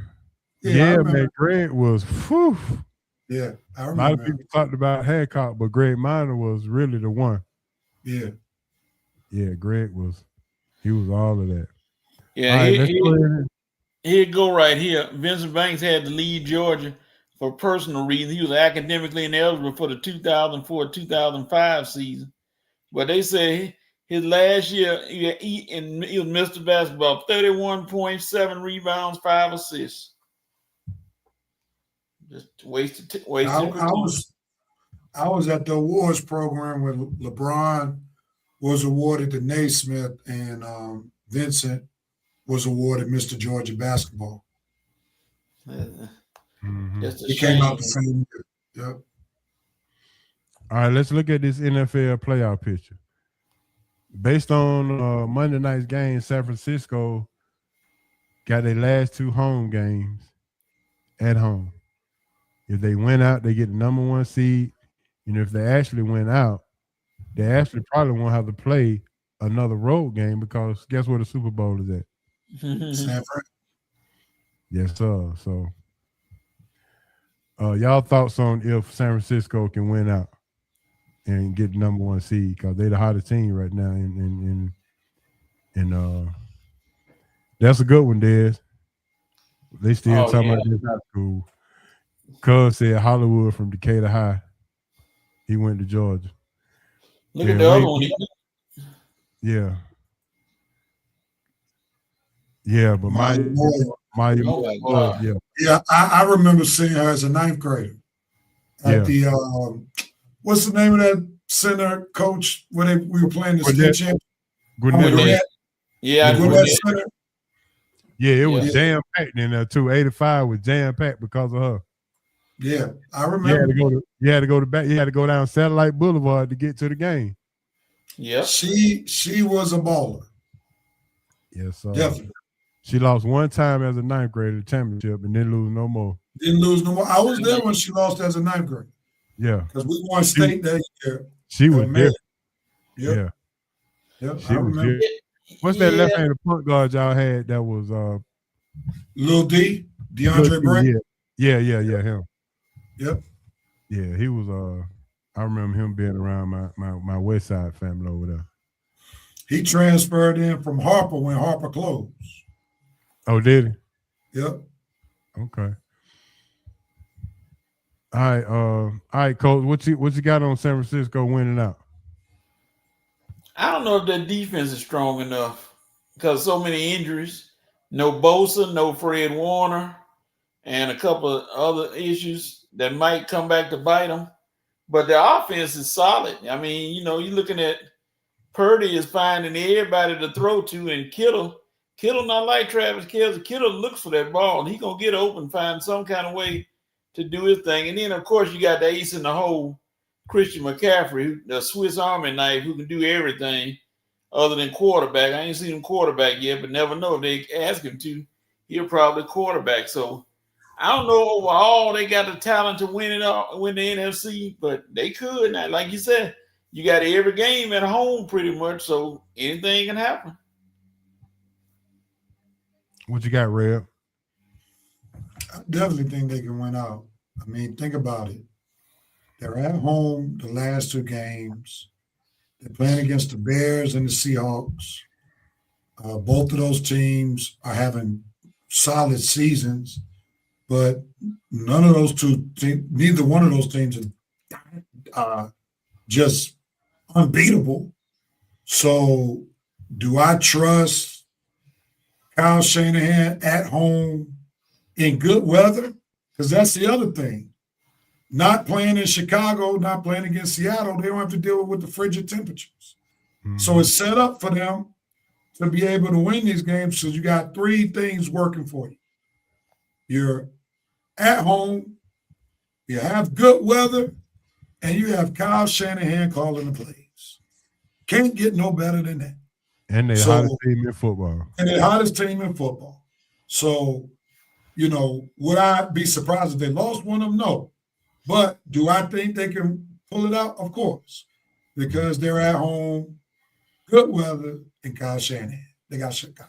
Kyle Shanahan. Now, my next question is, doesn't it sound a bit fishy that they got their last two home games at home, vying for a number one seed, and the Super Bowl is in their stadium? Mm-hmm. I think it's just coincidental. Coincidental. All right. Yeah, just remember when Tom Brady won his last championship? Wasn't that in Tampa Bay? Yeah. So sometimes it just falls happens that way. All falls in that direction. So I'm not gonna go in what they used to say on In Living Color with the co-conspiracy. I'm not gonna say that. Oh yeah. Oh but yeah. I just think they got hot at the right time, and the chips are just falling in their direction. And who knows? Kyle Shanahan might finally get over the hump and win the Super Bowl. And rest assured, Falcons fans, y'all can cut all that Kyle Shanahan possibly being available. They happen. Big Z said he still hurt from the Super Bowl. Yeah. Still hurt. Yeah. Still hurt. Well. All right, so let's get to this playoff picture. Look like coach team, you might be in there a good and solid because Baltimore. Yeah, because Baltimore failed to do what they needed to do. Lamar Jackson got hurt, and look like you're home free now, coach. No. I'm not putting anything before anything because who the backup quarterback? Snoop come out there, throw for 300 yards, and they beat the Packers, who fighting a quarterback battle themselves with the two they got, one in concussion and one got a shoulder injury. So they're not exactly healthy. So I'm not putting anything about it. They need to do what they have to do and beat Cleveland. I know I'm watching for Shedeur. Have a great game, Shedeur. Have a great game on week 18. That's all I'm going to say to you. Week 17. What about Detroit then? Detroit, are we giving up on Detroit? They're done. It'll take a modern miracle for them to get in. They got the Green Bay lose twice, and the tea leaves fall, and the cook's wrong food or something. They need a lot of help, and I don't think there's that much help left in the world. And then, of course, they're gonna look at Dan Campbell and say, But Dan Campbell is a gung-ho coach. He really motivates his team. He does blah, blah, blah, blah, blah, but they ain't winning nothing. So and it's going to be tough for them to beat the Bears that last week. Yeah. Maybe he can go to Applebee's and get some help. 2 for $25, I guess. I don't know. Cole said Detroit missing something. He don't know what it is. Well, obviously they don't either. It's called an offensive coordinator. Yeah. Dan Campbell calling the plays now. Exactly. That's why I said Yeah, that's what he said. What he he's said. an offensive coordinator. Yeah. I mean, you go from Ben Johnson to Dan Campbell. That's a drastic change, bro. Yeah. Yeah. Raheem, don't you get no idea. Do not get no idea. Right. He don't want to call nothing because that would mean he would have to finally put the speaker part of his headset by his mouth if he was a coordinator. Yeah. Oh Lord. He liked to take off on Sunday. Yeah. So here is your Christmas question of the day. On Christmas tomorrow, are you watching the NFL or the NBA? Who owns Christmas? Which sport? Well, this year's going to be NBA. Yeah. Because of the matchups. And this is where I was talking earlier in the show about how the NFL is just trying to bully all the sports, just trying to take over because the NFL did not used to try to put their games on Christmas. Now, this year it just happened that Christmas fell on a normal football night, which is Thursday. So it's legit this year. But they've been following Christmas for the past 3 or 4 years, which normally used to be the basketball highlight. Many folk wouldn't start watching basketball until Christmas, until they, spiced up a little bit with the NBA Cup. But nevertheless, the NBA matchups are much more appealing than the NFL. I mean, the Vikings, the Chiefs, none of the marquee teams that they were expecting to really compete have panned out this season. So it's a lackluster NFL lineup. So NBA ought to rule on tomorrow. But I want you to notice this. Observe this. You saw how I circled back around and threw that alley-oop because I know you mentioned that at the beginning of the show. I love it. Thank you. Yeah. Thank you, Steve Nash, Jason Kidd. I go with Jason Kidd. Yeah, Steve Nash is a little too light. Coach, what's your thought? Light. Lighter, yeah. What you watching, Coach? NBA. NBA. Like I said, the injuries and everything have compromised the NFL because you wouldn't, if they wasn't hurt, the Broncos and Chiefs would have been an excellent matchup. Oh yeah, because your fantasy football league is over with now because you're not in the playoffs. Man, they don't even list me on the thing. They don't even have an opponent for me. I'm just sitting there. They're like, we don't need to worry about you. They'll just sit over there and just watch. I'm like, yes, sir. Oh, that's cold. That's cold. I can't say anything else. So, all right, who's your MVP? Who's your MVP this year? I know we talked about this last week. Football. We'll talk about it until we get. Yeah. Football. Yeah. Woo. It takes you that long to think about it, Coach? NFL. Oh, shoot. Kevin out real. It take you that long to say Matthew Stafford? Oh, yeah. I was thinking about somebody else. Don't ask me why I was thinking about somebody else. Yeah, it's Matthew Stafford. Right. Come on, man. Like, yeah, Kareem played basketball, not football. I mean, it's not even close. No. Especially since this is normally a quarterback award. I mean, if you say Drake May is number 2, or even Josh Allen, he has a 15 passing TD advantage over the both of them. He leads the NFL in passing yardage. He got Drake May by like 200 yards. He got Josh Allen by 700 yards. And then when you look at NFL QB rating, he got Drake May by 4 points. Matthew Stafford 112.1, Drake May 108.5, Josh Allen 103.3. The only thing that Drake May got over him is his team has a better chance to be the number 1 seed.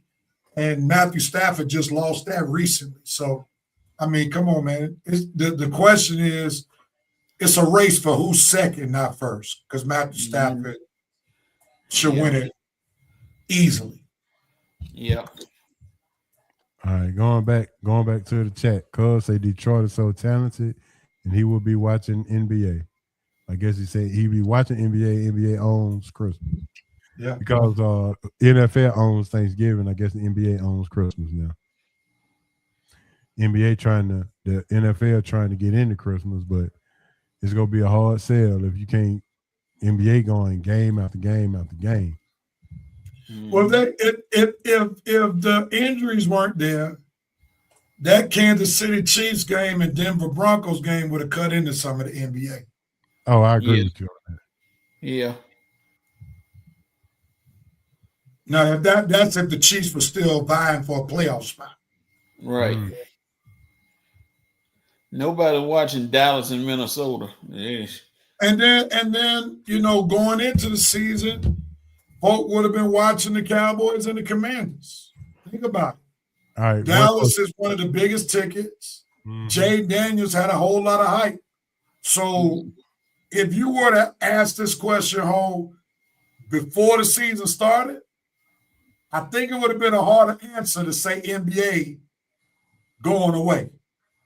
But now that, the dust is settled, we know the injuries. Like in 3 of the games, basically, you only got one team that's definitely going to the playoffs out of the 6. That's bad. That's bad. That's bad. And that's the Broncos. So the NFL just overplayed their hand this year with the lineups because it did not pan out what they were expecting. And Prime and Netflix better be glad that there were games, or Prime in particular, there were games on Prime prior to this game, because folk would not have gotten a 1-month membership for this game.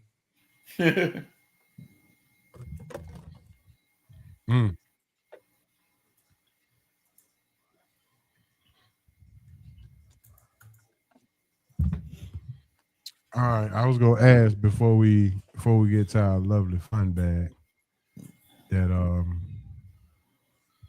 if you had one drive, you need to score a touchdown.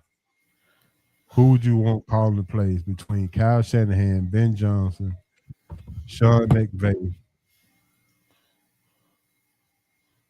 and that's it? You need to score a touchdown. You got one drive, 20-yard line. We've got to score a touchdown. Who you going with? Ben Johnson, Shanahan, or Sean McVay? Coach, you want that at first? Yeah, I'm gonna go with old Shanny. Shanahan to devise something.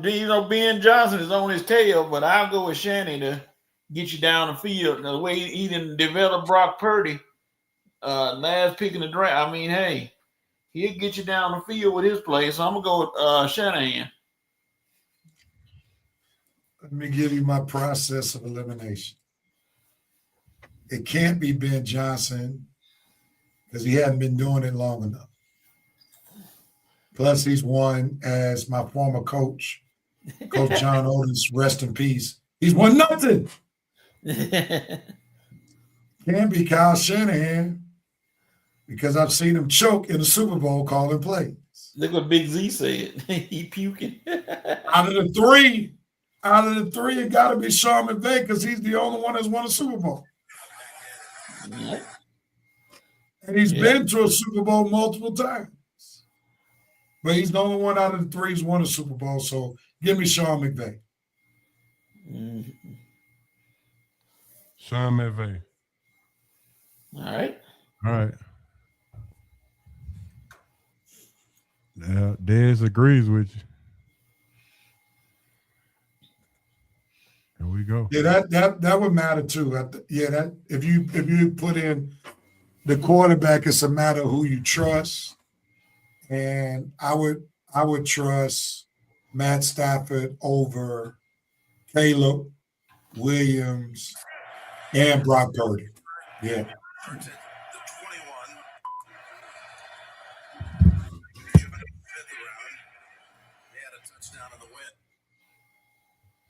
I'm trying to find that video for Dez, and it looked like I found it.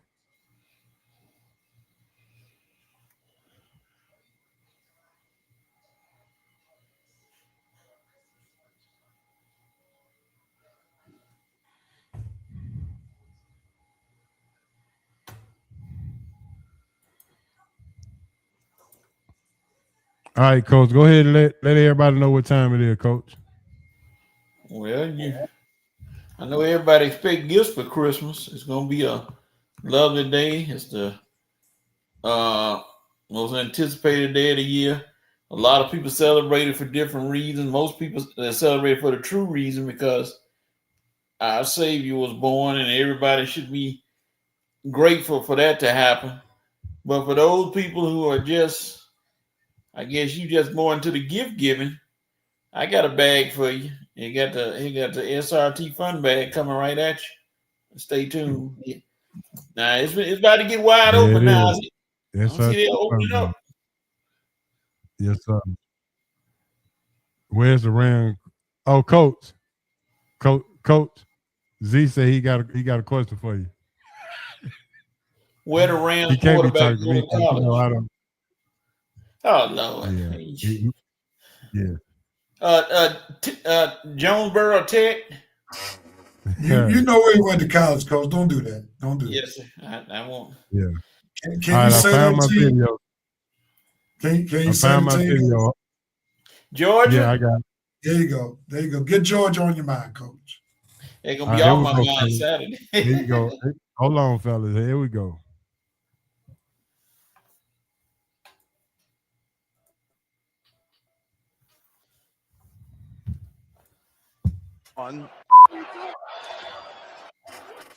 They moved Jonnu Smith around. They had a touchdown in the win a week ago against Miami. Pittsburgh starts at the 21. They moved Jonnu Smith around. They had a touchdown in the win a week ago against Miami. Wow. That's good. Can't stop the hot mic. All right, there we go. I'm back. Yes, sir. So I had to show that for Dez.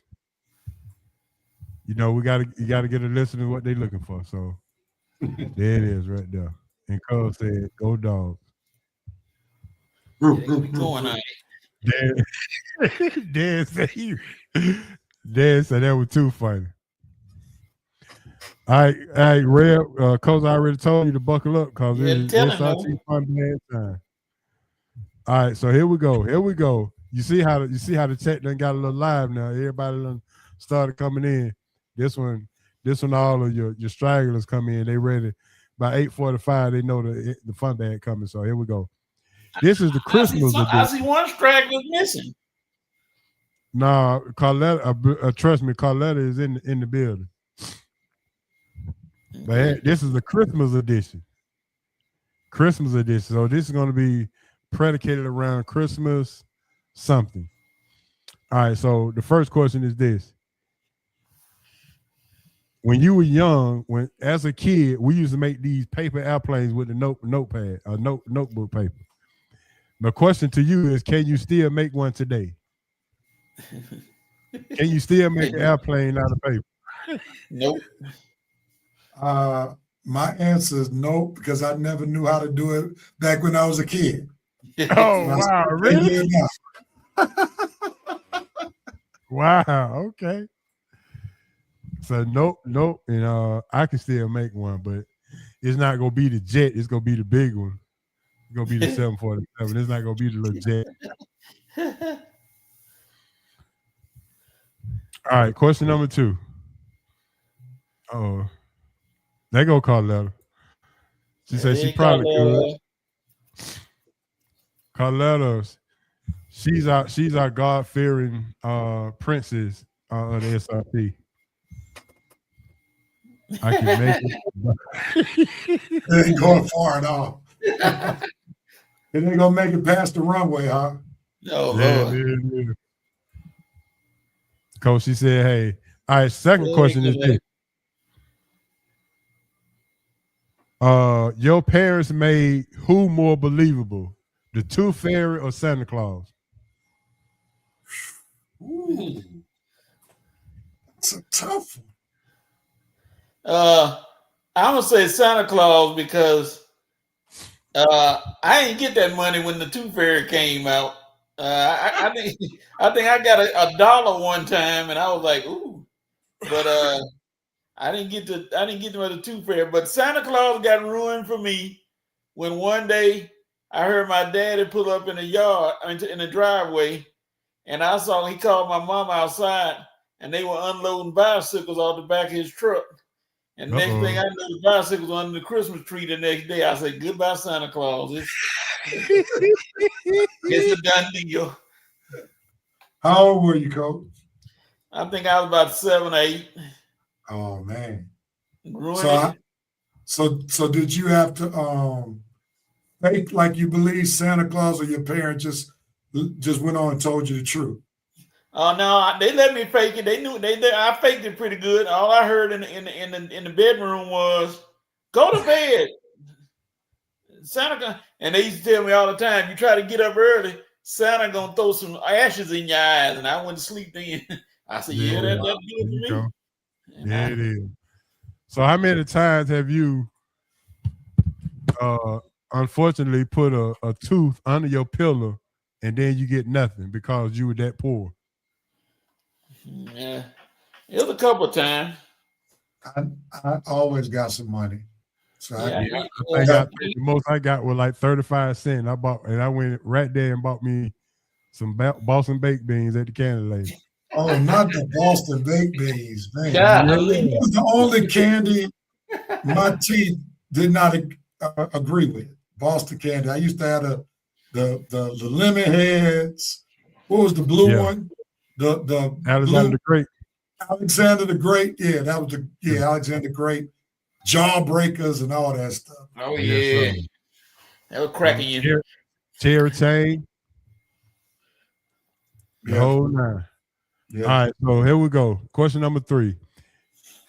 As a kid, when did you open your gifts? Christmas morning, or did you wait after midnight? So this is funny. It used to be Christmas morning. Then once my parents got tired of waking up real early in the morning, and it was almost like, we can't wait till he stops believing in Santa Claus.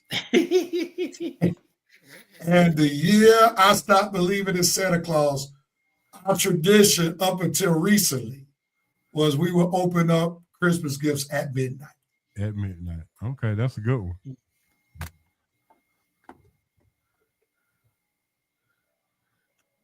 Coach? Oh, Coach, yeah. Yeah, I be waking up intermittently during the night, and finally, like I say, every time I unfortunately had the wooden floor that's got a couple of squeaks in it that we always hit trying to tiptoe in there to the Christmas tree. And all I hear was, "Go back to bed." And then when they woke up and the sun came up and they got up, then we got up and went in there and we sat around the tree and started looking at the gifts and everything. We tried the sneak move, and no, it wasn't working. The door was closed. All right, Dad said his folks used to open on Christmas Eve and the rest the next morning. Yeah, so I just learned of that because there's some people where I live now. They said their tradition was they could open up one gift on Christmas Eve and then open up the rest of the gifts on Christmas morning. Okay, that sounds creative. Yeah. All right, so here's a question that's gonna really tell a lot about how you believe. Carletta said we were real early on Christmas morning. Okay. Real early means probably 5 or 6 o'clock that morning. All right. Have you ever baked Santa Claus some cookies and left them at night? Not when I was a kid, but I did it with my daughter. And you ended up eating them? Yeah, because Had to eat them plus drink the milk. Plus drink the milk. Yeah. There it is. Yeah. All right, Coach, what you got? Hey, no. Well, my sister did it. One year she got an easy bake oven, and she called herself making some cookies, and she put them out there. She Yeah. made it for Santa. Yeah, a little easy bake oven and cookies. Bless her heart. She was so happy when she saw him gone. Santa came ate. And I saw him, and I wanted to look at my dad and my mom. Which one of y'all ate them cookies?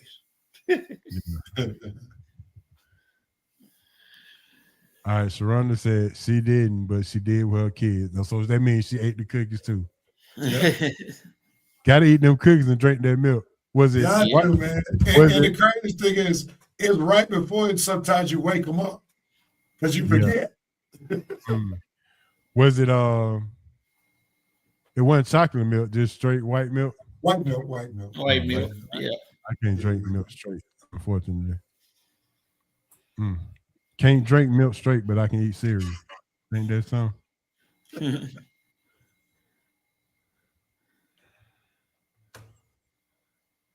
All right, Tracy said early morning and call my cousin to see what they got.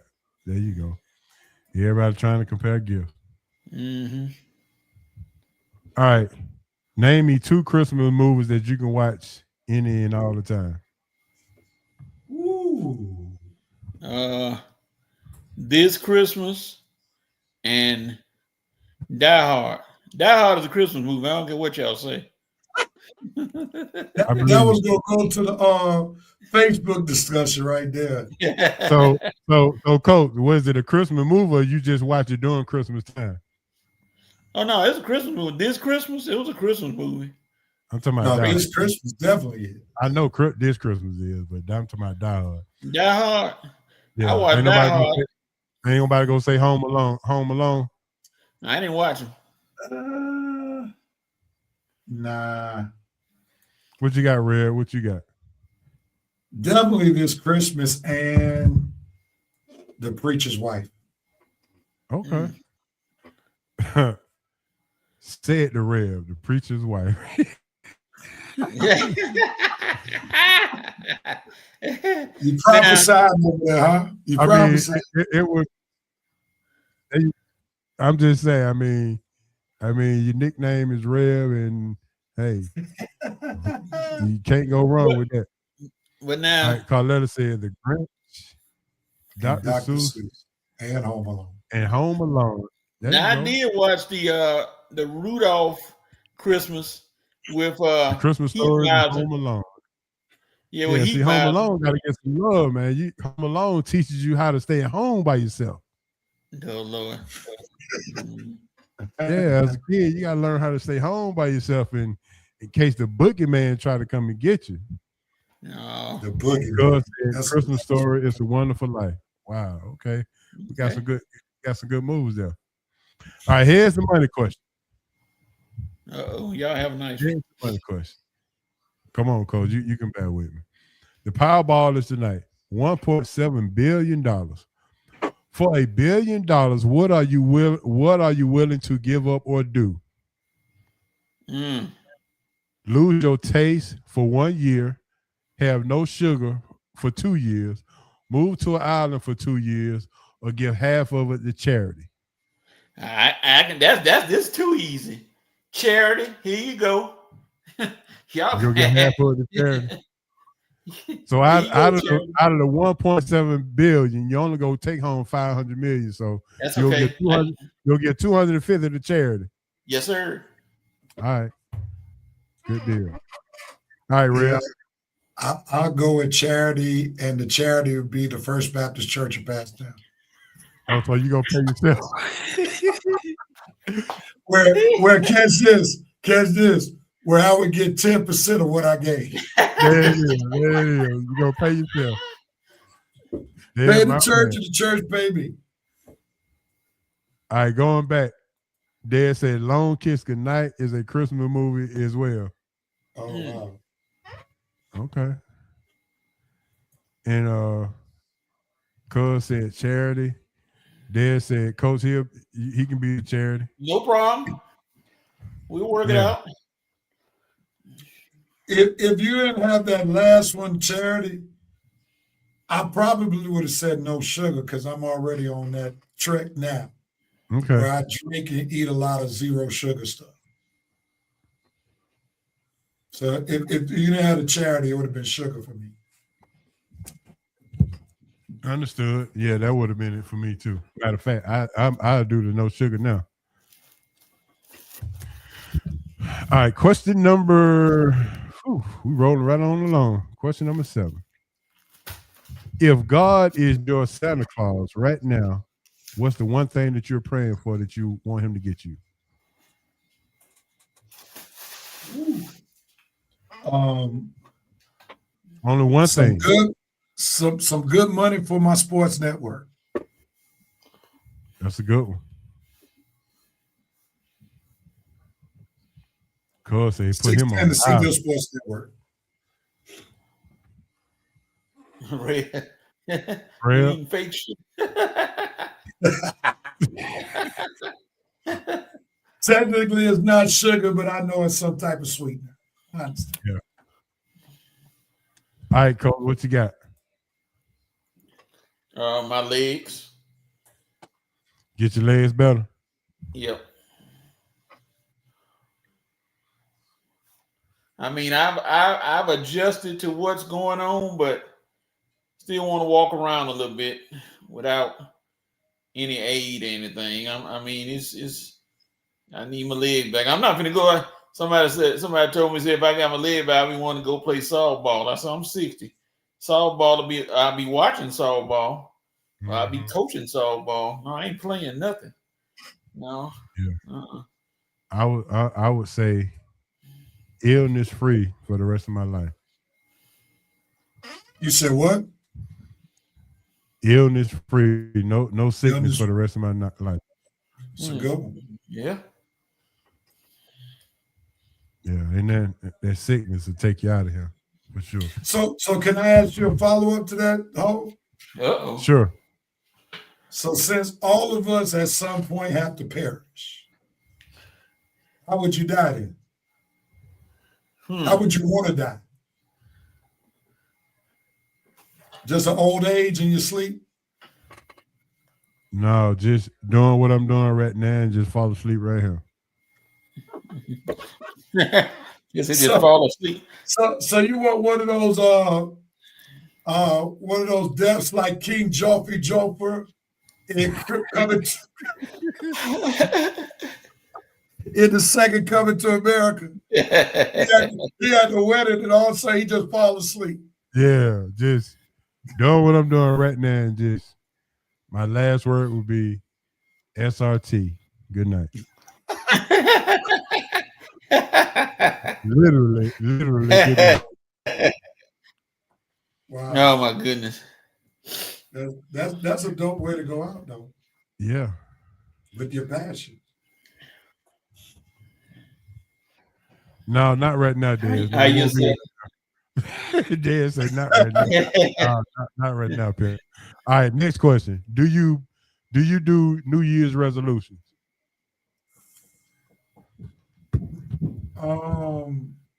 I guess I do a formal one. Whenever you do a vision. I do continuations from I'm always consistently doing, it's always the same. So I'm rolling over like my vacation time. Yeah, I do a vision sheet. Okay. So that's kind of a form of a New Year resolution. Yeah, I do it, but then HO mess it up because I said, yeah, this is the year I'm gonna lose a little weight and get in the best shape of my life. Then HO come in and talk about, Coach, we going to the Big Easy Grill, the end of store right there. Boom. Resolution shot. Well, Coach, you got to make room for it before you go. I'm just messing with you. I ain't blaming you. I'm just messing with you. I had to sneak that in there. You seem to enjoy it mighty well, my friend. Des say you got to look into that, Rev. Rev, what's that? You do a vision sheet or board? I do a vision sheet. I mean, I know some people do the vision board where they put images of what they. Mhm. Yeah, I just do a sheet. Okay. And in the sheet, I do for my personal life, for my finances, and then for my family. And now, since I have this network, also with the network. There you go. Breaking on down. All right, next to the last question. How many reindeers can you name? Ooh. You knew I was coming with something. How many reindeers can you name? 2. Now, it is 9. It was originally 8 until Rudolph came along. Well, you know, I got Rudolph and Prancer. Yeah. And that's all you can name. That's all I can name, man. Yeah. There's another one that's at the tip of my tongue, but it starts with a D, I think. Donner. Yeah, I didn't. That's the only 3 I could even think about. Dad said he can name 3. There was Donner and Dancer and Cupid. Can and anybody Blitzen. name all 9 though? Can anybody Coach, name? you look like he owned it. Well, Coach, he worked in elementary school, so you should know the poem or the rhyme. Yeah, there was Donner and Dancer and Cupid and Blitzen. That's 4. That's 4. Rudolph and Vixen. Donner is Rudolph's dad. Where you, Vixie? Where that come from? Wow. His daddy. Yeah. So, Coach, you got 6. Oh shoot! I can't think of the other one. All right, here we go. Dasher, Dancer, Prancer, Vixen, Comet, Cupid, Donner. Comet. That's the other one. That's the Comet and Cupid. I can think of those 2. Last question of the night. Keep 1, bench 1, cut 1. Uh-oh. This time you'll get 4 options. Keep, bench, and cut. So that means you go cut, keep, or bench 2 out of the 4. What are you drinking tomorrow for Christmas? Eggnog, Crown Apple, Patron, or cognac? That's kind of easy for me. Real, I almost started to disqualify you out of this one. just out of respect purposes. I'm keeping eggnog without alcohol. Okay. And I'm benching all the rest of 3. All right. Hold on. Sharonda might have them all. Let me see. 1, 2, 3, 4, 5, 6, 7, 8. She got 10. She said blitzed. She said Prancer. She said Prance and Prances twice. Yeah. Mm-hmm. She was almost there. She had a good try. Yeah, that was a good one. I hope she didn't Google it. None. All right, my last question of the day, and this go end the show for tonight. We're gonna do a what they call a Mount Rushmore of swag. Any sport, any wrestling, music, or whatever. And you tell I'm gonna give you who I think is on there. You tell me you can pull them off, put them back on, or you can do your own. But Deion Sanders, Ricky Henderson, Ric Flair, Floyd Mayweather. The Mount Rushmore swag. Take Floyd Mayweather off and put Walt Clyde Frazier on there. Because of the way he dressed? Yes, sir. Okay. Okay. Yeah, Clyde Frazier, yeah. So you in the car with Coach? Yeah, but I'm struggling. Ric Flair's the old school player, but I'm almost tempted to take Rick down for The Rock. Okay. I don't know, Red. You might get your house egg for that one. I'm just saying, man. The Rock is up there with Ric Flair, man, with swag. Yeah, but Do you smell? It's up with the Rock is cooking is right up there with the Woo. Dad said, "Look, the man, check this out, Ho. Yeah, check this out, Ho.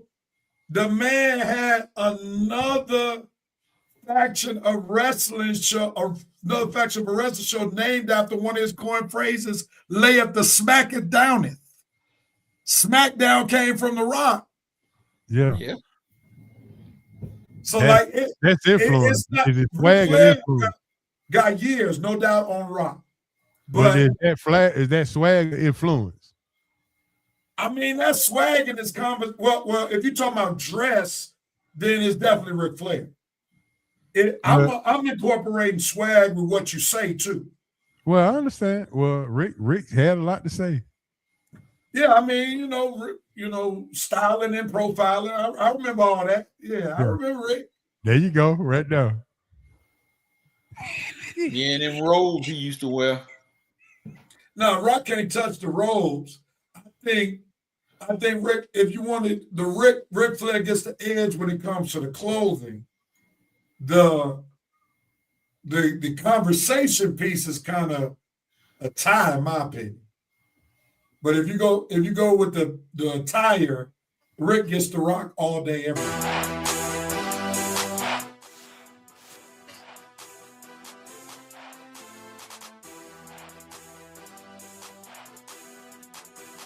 So y'all like Ricky, Dion. Ain't nobody say Allen Iverson. We good? Nah, Iverson wouldn't make that list. He can't dress like them. I think he would. I think for our generation, you can't take Clyde down for AI. In the younger generation, you would, because AI brought all the tats and cornrows and all that stuff. That was a little bit before our generation. Yeah. Okay, I think Tracy got all of the reindeer.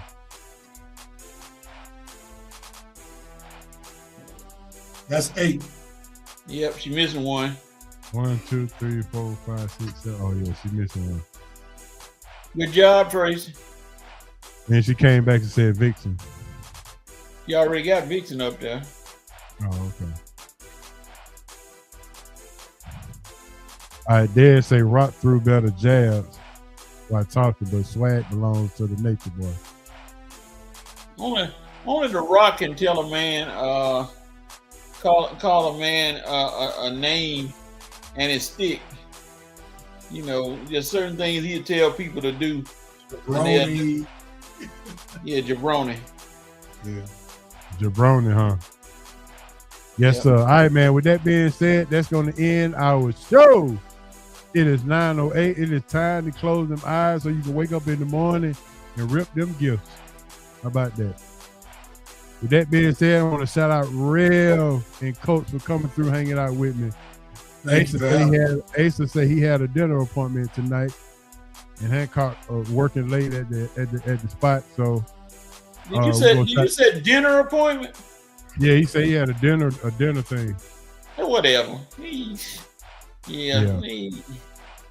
Appreciate that, Dan. So I want to shout out everybody who tuned in and continue to rock with us throughout this whole year. We had a great year. We got one more year before 2026 is here. So really appreciate that. So that's all my shout out. All right, Ray, give me your shout out, bro.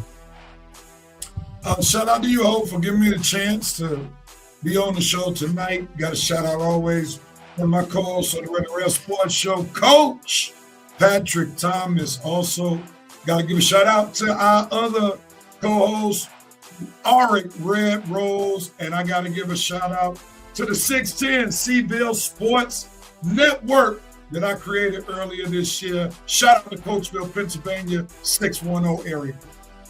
There it is. Oh.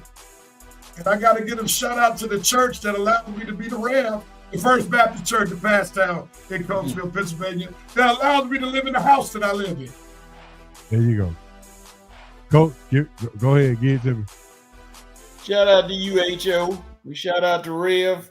Always. We always chop it up and enjoy it real good. Shout out to Red. Shout out to Asa, wherever you are. Shout out to Hancock. Hancock, I still got something for you. We're talking about my boy, Edie. That's okay. He's coming back. I got something for you, partner. D Will, everybody who tuned in tonight, Dez, Carletta, Tracy, Big Z, everybody who tuned in tonight. Thank you all for coming out. Hope everybody enjoys their Christmas tomorrow. Well, I ain't saying unfortunate, but I know I'll be on the road tomorrow. I'm like Rev. I'll be on the road tomorrow for Christmas, trying to head to Mississippi, see what's going on there, and eating some good old food. I hope they ain't on no diets when I get there, because they like to do that when I come. So we'll see what happens. But yeah, Merry Christmas, everybody. Be safe on that road, Coach, and eat a piece of cornbread for me too. Cornbread dressing. There it is. All right, with that being said, man, I'm your main man, H.O. from Bankhead. R.I.P. Moms and Pop. R.I.P. BC. For myself, Coach, Rev, Hancock, D-Will, Smitty, everybody associated with Sports Roundtable. Y'all have a Merry Christmas. We'll see y'all next week. This is SRT and we out. Peace.